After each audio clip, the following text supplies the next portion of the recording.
গাছের জামরুল আর আম দিয়ে দুই রকমের সামার স্পেশাল মজাদার ড্রিঙ্কসের রেসিপি তোমাদের সাথে শেয়ার করব। তাই ভিডিওটা শেষ পর্যন্ত দেখার জন্য তোমাদের সকলের কাছে অনুরোধ রইল। আর তার সাথে ভিডিওটা ভালো লাগলে লাইক কমেন্ট করার জন্য তোমাদের সকলের কাছে অনুরোধ রইল। নমস্কার, আমি রমা, বেঙ্গলি পাকশালায় তোমাদের সবাইকে স্বাগত জানিয়ে আজকের ভিডিও শুরু করছি। সবার প্রথমে আমরা বানাবো ম্যাঙ্গো পান্না। ম্যাঙ্গো পান্না বানানোর জন্য প্রসেসটা একদমই সহজ, দেখে নাও।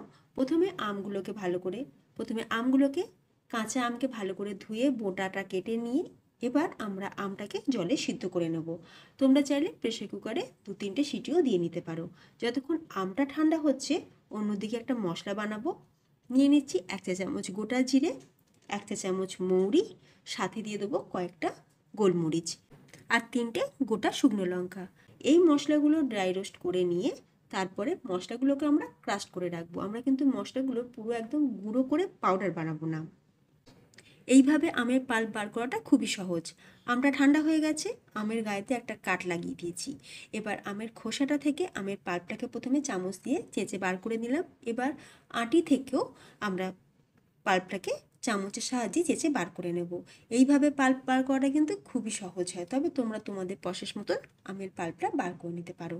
এবার আমটাকে আমি মিক্সির জারের মধ্যে দিয়ে তাতে দিয়ে দিচ্ছি 1 টুকরো আদা, একটা কাঁচা লঙ্কা, 1 চা চামচ আমচুর পাউডার, 1 চা চামচ চাট মশলা আর স্বাদ অনুযায়ী একটু বিট নুন দিয়ে এবার সামান্য পরিমাণে জল দিয়ে আমটার পেস্ট বানিয়ে নেব।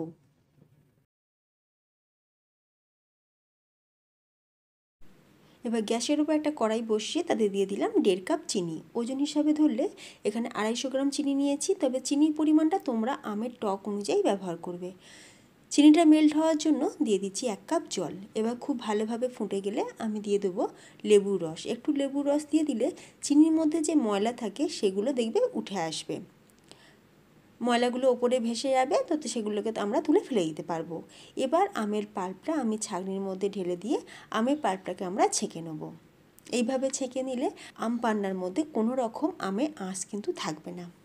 তো দিয়ে খুব ভালো করে ফুটিয়ে নিয়েছি। গ্যাসের ফ্লেমকে লো টু মিডিয়ামে রেখে ভালো করে ফুটিয়ে নিতে হবে, না হলে যেহেতু আমের পাল্পটা ঘন তাই ছিটকে আসতে পারে।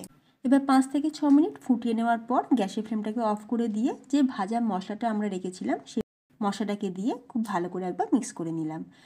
এবার আমরা আম পান্নাটা সার্ভ করে নেব।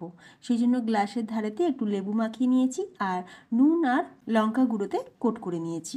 এবার একটু আইস কিউব প্রথমে গ্লাসের মধ্যে দিয়ে দিলাম, দিয়ে এবার ম্যাঙ্গো পান্নাটা আমরা দিয়ে ঠান্ডা জল উপর থেকে ঢেলে দিলাম। তো দারুণ স্বাদের আম পান্না কিন্তু একদম তৈরি।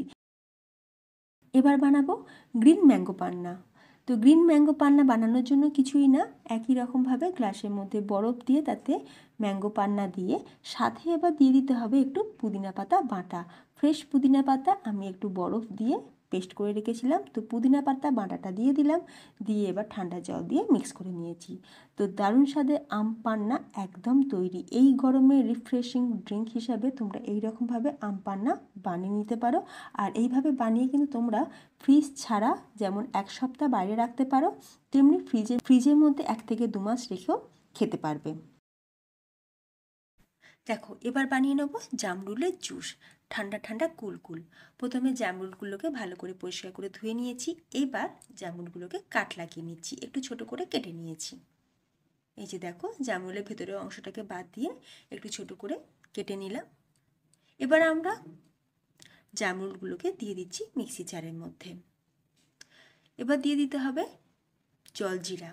যদি তোমাদের হাতের কাছে চাট মশলা থাকে তো তোমরা সেটাও দিতে পারো, চাট মশলার বদলে জলজিরাও দিতে পারো। এবার দিয়ে দিতে হবে রোস্টেড জিরে গুঁড়ো, একটু বিট নুন, পুদিনা পাতা, লঙ্কার গুঁড়ো, আর দিয়ে দিচ্ছি একটু লেবু রস আর স্বাদ অনুযায়ী চিনি। এবার 2 কাপ পরিমাণে জল দিয়ে জামরুলটার পেস্ট বানিয়ে নিতে হবে। তো জামরুলটা তো পেস্ট হয়ে গেছে। এবার আমরা জামরুলের পেস্টটাকে আমরা ছেঁকে নিয়েছি। এবার একটা প্লেটের মধ্যে নুন আর লঙ্কা গুঁড়ো একসাথে মিক্স করে নিলাম। এবার গ্লাসের চারিধারে একটু পাতিলেবু ভালো করে মাখিয়ে নিয়ে আমরা নুন আর লঙ্কাতে কোট করে দিয়ে এবার একটু বরফ দিয়ে ঢেলে দিচ্ছি জামরুলের জুস। ভীষণই চটপটা, খেতে মজাদার, একটু অন্যরকম স্বাদের, খেতে লাগবে কিন্তু দুর্দান্ত, এক কথায় দুর্দান্ত। তোমরা অবশ্যই বাড়িতে বানিয়ে দেখো। আজকের এই 2 রকমের সামার ড্রিঙ্কসের রেসিপি তোমাদের কেমন লাগলো অবশ্যই কমেন্টে জানিও। রেসিপি ভালো লাগলে ভিডিওতে লাইক দিও, শেয়ার করো, তার সাথে চ্যানেলটি সাবস্ক্রাইব করে পাশে থাকার জন্য তোমাদের সকলের কাছে অনুরোধ রইল। তো ভিডিওটা আমি এখানেই শেষ করছি। ধন্যবাদ।